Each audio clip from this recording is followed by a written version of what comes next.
Terima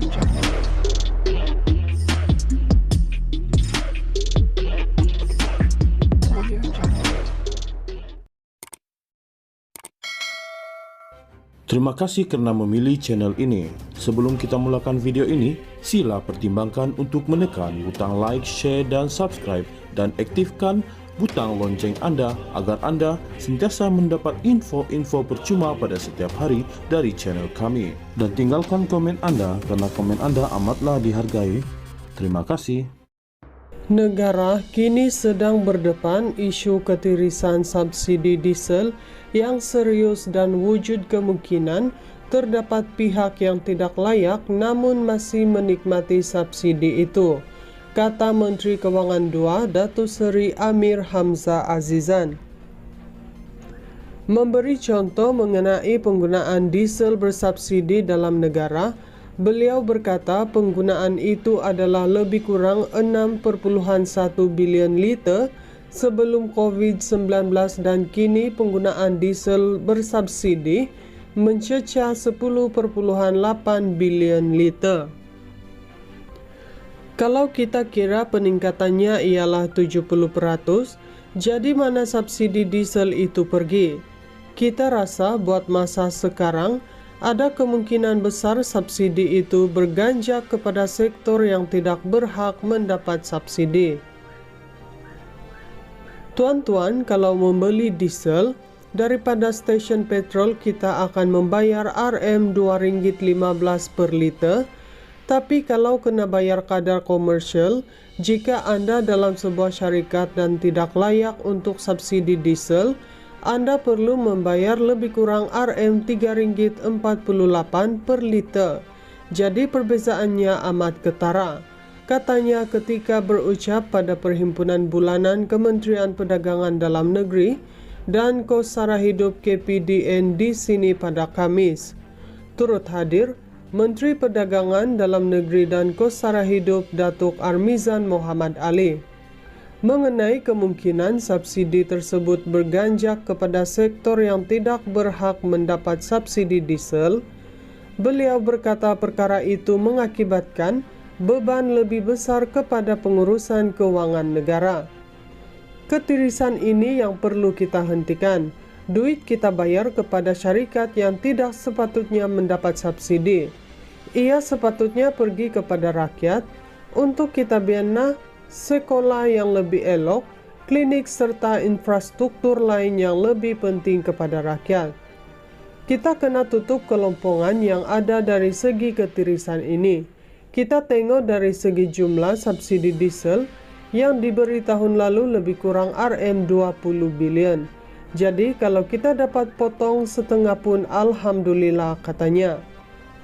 Beliau berkata kerajaan Madani akan berusaha untuk menjana hasil yang lebih, mengurangkan ketirisan dan menyalurkan dana ke saluran yang mengutamakan kepentingan rakyat dan negara.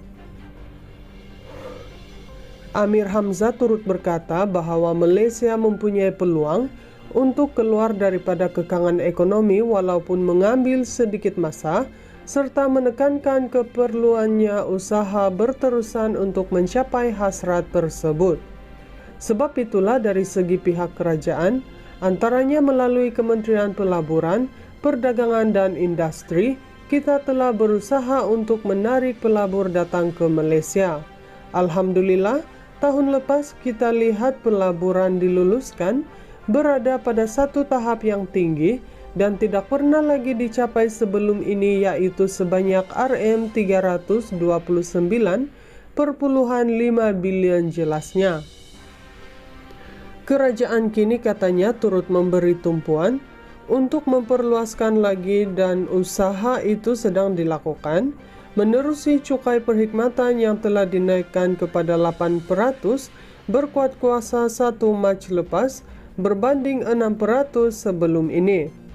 Negara kini sedang berdepan isu ketirisan subsidi diesel yang serius dan wujud kemungkinan terdapat pihak yang tidak layak namun masih menikmati subsidi itu, kata Menteri Keuangan II, Datuk Seri Amir Hamzah Azizan.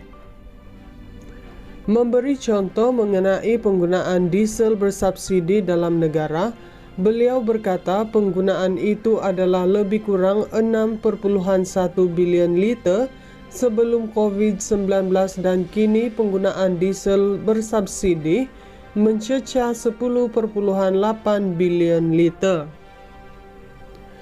Kalau kita kira peningkatannya ialah 70%, jadi mana subsidi diesel itu pergi? Kita rasa buat masa sekarang, ada kemungkinan besar subsidi itu berganjak kepada sektor yang tidak berhak mendapat subsidi. Tuan-tuan, kalau membeli diesel, daripada stesen petrol kita akan membayar Rm2.15 per liter. Tapi kalau kena bayar kadar komersial, jika Anda dalam sebuah syarikat dan tidak layak untuk subsidi diesel, Anda perlu membayar lebih kurang Rm3.48 per liter. Jadi perbezaannya amat ketara, katanya ketika berucap pada Perhimpunan Bulanan Kementerian Perdagangan Dalam Negeri dan Kos Sara Hidup KPDN di sini pada Kamis. Turut hadir Menteri Perdagangan Dalam Negeri dan Kos Sara Hidup Datuk Armizan Mohamad Ali. Mengenai kemungkinan subsidi tersebut berganjak kepada sektor yang tidak berhak mendapat subsidi diesel, beliau berkata perkara itu mengakibatkan beban lebih besar kepada pengurusan keuangan negara. Ketirisan ini yang perlu kita hentikan. Duit kita bayar kepada syarikat yang tidak sepatutnya mendapat subsidi. Ia sepatutnya pergi kepada rakyat untuk kita bina sekolah yang lebih elok, klinik serta infrastruktur lain yang lebih penting kepada rakyat. Kita kena tutup kelompongan yang ada dari segi ketirisan ini.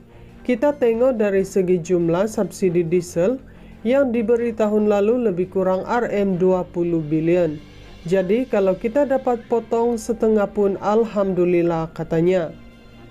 Beliau berkata kerajaan Madani akan berusaha untuk menjana hasil yang lebih, mengurangkan ketirisan dan menyalurkan dana ke saluran yang mengutamakan kepentingan rakyat dan negara.